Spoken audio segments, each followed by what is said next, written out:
ज्ञानदा कदम. आपण सध्या आहोत नांदेडमध्ये. नांदेडच्या भोकर मतदारसंघात यंदा विधानसभेत प्रतिष्ठेची लढाई रंगते. प्रतिष्ठा पणाला लागली आहे राज्याचे माजी मुख्यमंत्री अशोक चव्हाण यांची. शंकरराव चव्हाणांची नात आणि अशोक चव्हाणांची लेक श्रीजया चव्हाण भोकर मतदारसंघात यंदा निवडणूक लढवतात.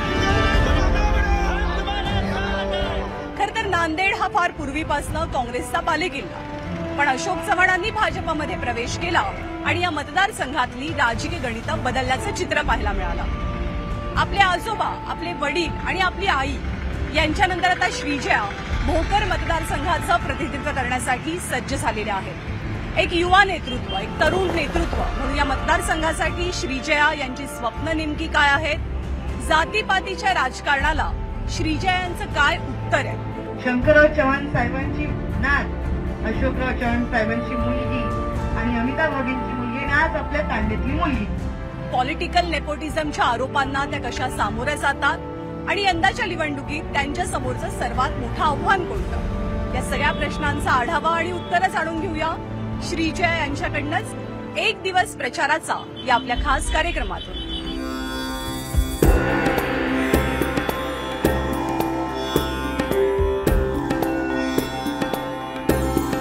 शंकरराव चव्हाण आणि अशोक चव्हाण यांच्या नांदेडच्या घरी आपण आहोत. अर्थात श्रीजयाताईंना भेटण्यासाठी, त्यांची मुलाखत घेण्यासाठी आणि त्यांचं सकाळपासूनचं रुटीन जाणून घेण्यासाठी. सध्या घरातलं वातावरण श्रीजया कसं आहे? किती वेळ मिळतो तुम्हाला सगळ्यांना एकत्र बोलायला, एकत्र बसून जेवण करायला, अशी चहा कॉफी घ्यायला? सकाळी सकाळी आवर्जून 7 वाजता आम्ही सगळे उठून 7:30-8 पर्यंत घराबाहेर निघालेलो असतो. माझी बहीण, माझी आई, वडील, 3 तालुके आहेत. आम्ही 3 तालुक्यात पसरलेलो असतो. आज ह्या तालुक्यात हे आहेत तर मी दुसऱ्या दिशेत असतो. वेळ एवढं भेटत नाही कारण काय थोडेच दिवस राहिलेले निवडणुकीसाठी. आणि सकाळी एकदा सोबत ब्रेकफास्ट करायचं आणि संध्याकाळी रात्री येऊन सोबत डिनर करायचंय. आणि ब्रेकफास्ट आणि डिनर टेबल दोघही वेळी मतदारसंघाचेच गप्पा करायचे. गेल्या 40 वर्षापासून जे मी काम केलं आहे, आमदार राहिलो, मंत्री राहिलो, मुख्यमंत्री राहिलो, आज खासदार आहे, तर ती लिगसी कंटिन्यू झाली पाहिजे. अर्थात लिगसी म्हणजे लोकांच्या माध्यमातून निवडून येण्याला महत्व आहे आणि म्हणून मी काही तिला कंपेल केलेलं नाही. स्वतःहून तिने पुढाकार घेतला आणि तिला वाटतं इट इज राईट टाइम ती या राजकीय क्षेत्रामध्ये उतरली पाहिजे. आणि तिला मी सांगितलं आता पहिली निवडणूक ठीक आहे, पण पुढच्या निवडणुकीला तुम्हाला स्वतःच्या ह्याच्यावर तयार व्हावं लागेल. आणि आय थिंक एकदा अनुभव आला की माणूस आपोआप शिकतो. सध्या घरात सगळ्यात जास्त सल्ले कोण देत आहे? पप्पा देतात का आई देते? माझी बहीण. नाही, दोघांकडनं चांगलं मला इन्स्पिरेशन मिळालेली आहे दोघांकडनं. दोघांनी इतकं नानांकडनं सुद्धा इन्स्पिरेशन मिळालेली आहे. आई वडिलांकडनं सुद्धा भरपूर इन्स्पिरेशन मिळालेली आहे. त्यांची काम करण्याची पद्धत पाहिलेली आहे, साहेबांची काम करण्याची पद्धत पाहिलेली आहे. 18 तास काम केलेले आहेत आणि मतदारसंघाच्या लोकांचं जे प्रेम आहे ते आज दिसून येतं. बाबांकडनं आणि नानांकडनं म्हणजे शंकरराव चव्हाणांकडनं एक गुण असा की जो तुम्ही अगदी आवर्जून घेतलाय, तुमच्याकडे आहेच तो गुण? मी प्रत्येक मतदारसंघात, प्रत्येक गावात जेव्हा जाते तेव्हा हे नक्कीच बोलते की मी माझ्या आजोबांसारखं शिस्तप्रिय आहे. मी टायमावर येते, टायमावर बसते, टायमावर सभा होतात आमचे. माझ्या वडिलांसारखं माझ्यात संयम भरपूर आहे, पेशन्स आहेत भरपूर. आईकडनं सुद्धा मी भरपूर शिकले. माझ्या आईकडे ताकद भरपूर आहे. सर, लेक एवढी छान बोलते. पहिलं भाषण जेव्हा तिने केलं जाहीरपणे तेव्हा तुमची भावना काय होती, फिलिंग काय होती तेव्हाची? मला चिंता होती. म्हटलं पहिल्यांदाच ती मुंबईमध्ये शिकली आहे, कॉन्व्हेंटमध्ये शिकलेली आहे. आता ती सभेची बाजू आहे. कॉन्व्हेंटमध्ये जाणं, शिकणं, मराठी येतं, तिला चांगलं मराठी येतं असं नाही. माझं इंटरकास्ट मॅरेज आहे, त्याच्यामुळे स्वाभाविक आहे. आता आमच्या घरी सगळं मराठीच बोलतो आम्ही, तर तो काही विषय नाहीये. परंतु ती कॉन्व्हेंटमध्ये शिकली आणि मुंबईमध्ये शिकलेल्या अनेक कॉन्व्हेंटच्या मुलांना कम्युनिकेशनमध्ये प्रश्न असतात कधी कधी. तिचं लँग्वेज बॅरियर अजिबात नाही. मराठी ती आम्ही घरी मराठीच बोलतो, इंग्रजी फ्लुएंट आहे, हिंदी बोलते, इंग्लिश बोलते आणि कोरियन सुद्धा समजतं. माझ्या मोठ्या मुलीने कोरियन अभ्यास केला, तिला आवड आणि ती कोरियन हल्ली ते बीटीएस वर खूप त्यांना एन्जॉय करतात. कोरिया बिरिया जाऊन आले, ते कोरियन लँग्वेज आत्मसात केली, ते समजतं. म्हणजे आवड आहे आणि मला आनंद वाटला की ती म्हटलं पहिलं स्पीच मी ऐकलं. आपल्या मतदारसंघात गोरमाटी भाषा सुद्धा, तिला बंजारा समाजाची गोरमाटी भाषा सुद्धा ती शिकली. या सगळ्या म्हणजे बंजारा समाज तेलुगू थोडंसं येतंय, गोरमाटी भाषा समजली आहे. तर माणूस कालांतराने जे काही दिसतं त्यातून ती शिकली, अनुभव घेतला. आणि जेव्हा तिचं पहिलं भाषण मी ऐकलं थोडंसं मला वाटत होतं कसं करेल ती, पण शी इज कॉन्फिडंट आणि आता ती सवय होऊन गेली. पण थँक्यू सो मच आता इतक्या व्यस्त दिनक्रमातनं शेड्यूलमधनं वेळ दिल्याबद्दल. धन्यवाद. धन्यवाद.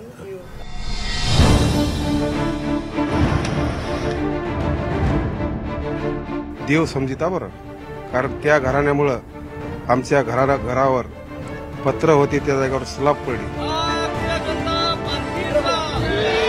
श्रीजाताई नवीन नेतृत्व यांच्या मागं भोकर मतदारसंघातले शेतकरी त्यांच्या पाठीमागं उभे राहतील. त्यांचं नेतृत्व चांगलं आहे, छान बोलतात. श्रीजाताई आल्यामुळे आम्हाला खूप आनंद झाला, छान वाटते. या कुटुंबाचा उपकार एवढे आहेत आमच्यावर, सगळ्या जिल्ह्यावरच आहेत.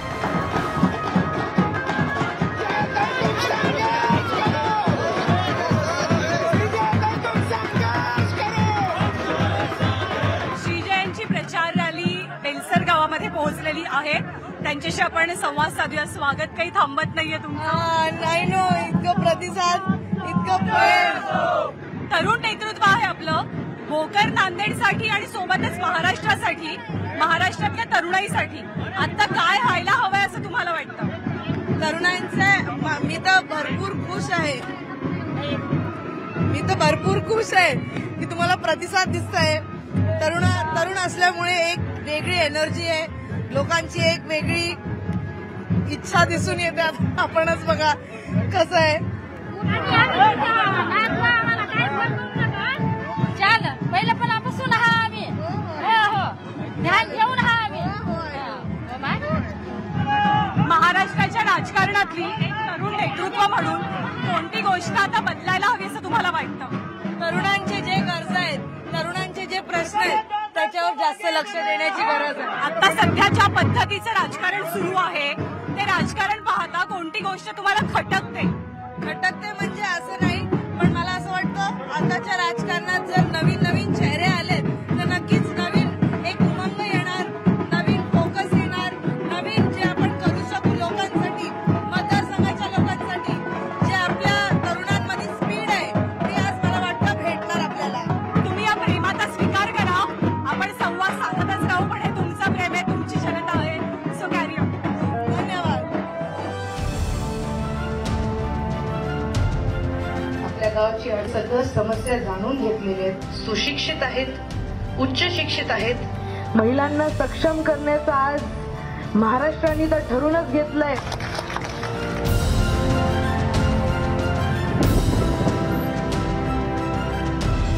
आज श्रीजाताईंसाठी मुख्यमंत्री सभा घेत आहेत त्यांच्या मतदारसंघात. त्या सभेकडे आपण चाललोय, पण त्याआधी थोड्याशा गप्पा त्यांच्याशी मारूयात. लोकांचा रिस्पॉन्स बघून तुम्हाला काय वाटतं? म्हणजे शंकरराव चव्हाणांची नात आली आहे म्हणून लोक तुम्हाला ग्रीट करतात, अशोक चव्हाणांची लेक आली आहे म्हणून ग्रीट करतात.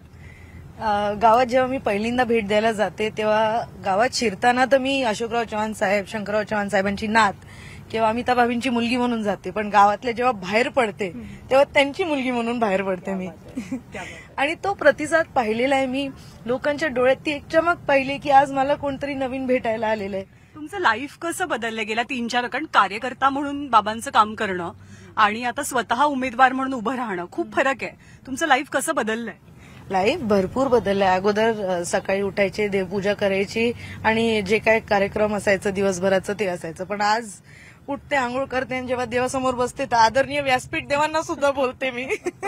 असं झालेलं आहे. भाषण कधी करायची वेळ आली नाही तर आज भाषण करावं लागतंय. खरंच असं वाटतं की साहेबांची जी मॅनेजमेंटची स्किल्स आहेत, ऑर्गनाइज्ड आहेत. माझे वडील भरपूर ऑर्गनाइज्ड आहेत, तर ती गोष्ट मला त्यांच्याकडनं भरपूर शिकायला भेटलेली आहे. लाईफमध्ये नानांकडनं भरपूर शिकायला भेटलेलं आहे, आजीकडनं भरपूर शिकायला भेटलंय आणि आई वडिलांनी तर लहानाचं मोठं केलंच आहे. तुम्ही नानांचा म्हणजे शंकरराव चव्हाणांचा उल्लेख केलात, खूप सहवास तुम्हाला लाभला. म्हणजे नात म्हणून शंकरराव चव्हाणांचं आणि तुमचं नातं कसं होतं? नात म्हणून आम्ही फ्रेंड्स होतो. आम्ही म्हणजे आजोबांना जेवढे लोक दशक असायची आणि नानांना हेडमास्टर म्हणायचे सगळे, तेवढंच आम्ही मित्रमैत्रिणीसारखं राहिलेलो आहोत. जर आम्हाला कधी बाहेर जेवायला जायचं असायचं तर आम्ही चक्क नानाला म्हणायचो, नाना चला आपण बाहेर जेवायला जाऊया. नाना म्हणायचे चला जाऊया. नाना आपल्याला पिक्चर बघायला जायचे, नाना म्हणायचे चला. कारण काय लाडकी नाती असल्यामुळे किंवा लेकरं लहान असल्यामुळे खूप जवळचं नातं ते त्यांच्या कामातल्या कामात वेळात वेळ काढून आम्हाला दर वीकला एकदा भेटायला यायचे. एक महिला म्हणून तुम्हाला असं वाटतं खरंच की राजकारण असो काही अडचणी येतात किंवा काही लिमिटेशन्स येतात? लिमिटेशन्स महिला म्हणून आता टू बी फ्रँक महिला म्हणून भरपूर लिमिटेशन्स येतात. पेट्रियार्कल सोसायटीमध्ये राहतो. एक मेन ओरिएंटेड काय म्हणतात आपली एक सोसायटी आहे. लोकांना प्राधान्य पुरुषांना जास्त देतात. पण आज मला सुद्धा ती संधी मिळालेली आहे की महिला म्हणून आज मला एक उमेदवारी दिलेली आहे भाजपानी. महिला म्हणून आज मी आपल्या मतदारसंघातल्याच नाही तर आपल्या महाराष्ट्रातल्या महिलांना किंवा आपल्या देशाच्या महिलांना जास्तीत जास्त सक्षम करायचा प्रयत्न ही संधी मी सोनं करूनच राहील. मनापासून आभार. अख्खा दिवस आपल्याला एकत्र घालवायचं सो टप्प्याटप्प्याने बरेच प्रश्न असतील पण तुर्तास धन्यवाद. मुख्यमंत्र्यांची सभा आहे तर त्या टप्प्यावरती आपण पुन्हा श्रीजाताईंसोबत भेटणार आहोत.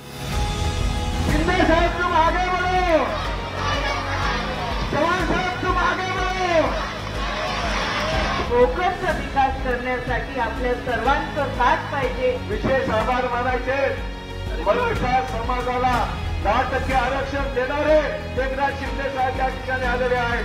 भोकरच्या या मतदारसंघात आपली लाडकी बहीण श्री जयाताई चव्हाण निवडणुकीच्या रिंगणामध्ये आहे. श्री जया यांच्या नावात जय आहे त्यामुळे आपला विजय पक्का आहे.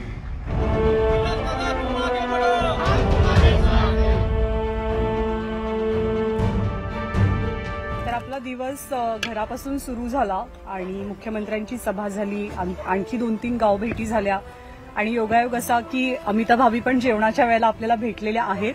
तर श्रीजया आणि ताई दोघांशी पण आपण गप्पा मारणार आहोत. कसा सुरू आहे लेकीचा प्रचार? चांगला सुरू आहे. इनिशियली मी तिच्या सोबत होती आता ती एकटीच करते. हँडलिंग इट वेल चांगलं करते. तुम्ही सुद्धा या मतदारसंघाच्या आमदार राहिलेल्या आहेत तर चॅलेंजेस काय वाटतात तुम्हाला श्रीजयासाठी? एव्हरी जे काही निवडणूक दरवेळेला काहीतरी वेगळे चॅलेंजेस असतात. म्हणजे अशोक साहेबांचे मी बघितले मोठे साहेबांचं मी बघितलं माझ्या वेळेला पण बघितलं आणि आता हिच्या वेळेला पण. आजकाल मला असं वाटतं विकासाचा मुद्दा राहिलाच नाही. It's more caste base sorry to say but is I feel म्हणजे असं विकासाचा मुद्दा असला पाहिजे. बिकॉज जेव्हा गावाला काहीतरी आपण देतो तो गावाची एक बांधील गेल्याच पाहिजे की अँड हाय लोकांची असं नाही की नाही आहे. लाडकं कोण आहे घरामध्ये की श्रीजया लाडकी आहे का सुजया लाडकी आहे?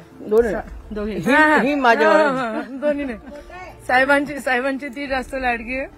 भाभिनींची मी जास्त लाडकी. अच्छा आईकडे इकडे आईचं प्रेम जास्त आहे थोडंसं. इथे आता एक्झॅक्टली काय करायची गरज आहे असं तुम्हाला वाटतं? पहिली प्रायोरिटी मला जर आज काही गोष्टीवर फोकस करायचं असेल तर मला एज्युकेशन लोकांचं एज्युकेशन लहान लेकरांचं एज्युकेशन. कारण काय भरपूर एज्युकेशन जे आपलं फाउंडेशन जर स्ट्रॉंग झालं तर विकास जास्त लवकर होतो. लोकांना गोष्ट जास्त लवकर समजून येतात. चव्हाण फॅमिलीला खिलवण्यामध्ये सगळ्यांना खूप रस आहे आम्ही बघितलं पण आणि खाण्यात पण आहे. तुम्हाला बनवण्यात किती आहे? हो मला खूप हिला विचारा. Both a very good cook. I haven't टॉट द म्हणजे मी त्यांना शिकवलं नाही पण both really make very good cook. जेवण एवढं छान and not even only Indian even international cooking Korean Chinese हे सगळं बनवतात ते. सो दे आर गुड म्हणजे उपाशी ठेवणार नाही आम्हाला. शेवटी कधी किचनमध्ये हा ट्राय केलेला? काय बनवलेलं? काल परवा सकाळी उठून चहा पहिला आम्हीच ठेवतो. चहा म्हणा तेव्हा माझ्या बहिणीला माझ्या हाताचं कोरियन जेवण आवडतं तर ती आणि मला तिच्या हाताचं इंडियन जेवण खूप आवडतं. बराच दौरा शिल्लक आहे बरीच एनर्जी हवी आहे सगळ्यांना त्यामुळे आपण शांत जेवून घेऊयात आणि पुढच्या टप्प्यावरती प्रचाराच्या आपण पुन्हा श्रीजया यांच्याशी बोलणार आहोत आणि भेटणार आहोत.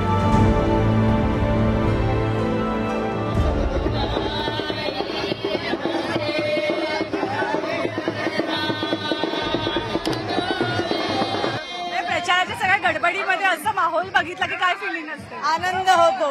प्रत्येक वेळा तांड्याला येतात आईसोबत किंवा मी सोबत प्रत्यक्ष जेव्हा तांड्याला येते असंच जल्लोषाने ते मला आवर्जून स्वागत करतात. आणि खरं म्हणलं तर जेव्हा हे मतदान टाकायला जातात तर नाचत नाचत बँड बाजा लावत सोबत ते मतदान टाकायला जातात. तर हा प्रतिसाद मजा येते बघून. बंजाऱ्यांची भाषा वेगळी आहे, गोरमाटी आहे, तुम्ही संवाद साधता थोडंफार, कारण की हिंदी सारखे मारवाडी सारखे, त्यामुळे थोडंफार गोरमाटी मी शिकून घेतलेलं आहे. एक छोटी झलक दाखवाल? म तमार गामेर तमार तांडेर बेटी चू तमार आशीर्वाद म परिदो. मी तुमच्या तांड्यावर आले, तुमचा आशीर्वाद. मी तुमच्या गावातली मुलगी आहे, तुमच्या तांड्यातली मुलगी आहे, तुमचा आशीर्वाद माझ्यासोबत राहू द्या. सो ऍज अ वुमन यांचे प्रॉब्लेम्स काय आहेत, ते तुम्ही कसे दूर करणार? यांचे प्रॉब्लेम्स बेसिक असतील.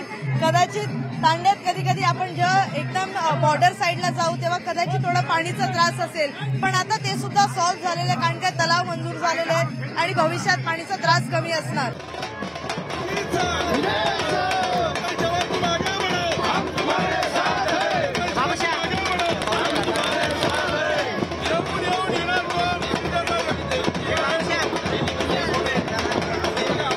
या टप्प्यावरती आल्याच्या नंतरच्या भावना काय आहेत? म्हणजे प्रचंड ओव्हरवेल्मिंग रिस्पॉन्स दिवसभरात पाहिला. मला असं नाही वाटत की हे मतदारसंघातले लोक आहेत.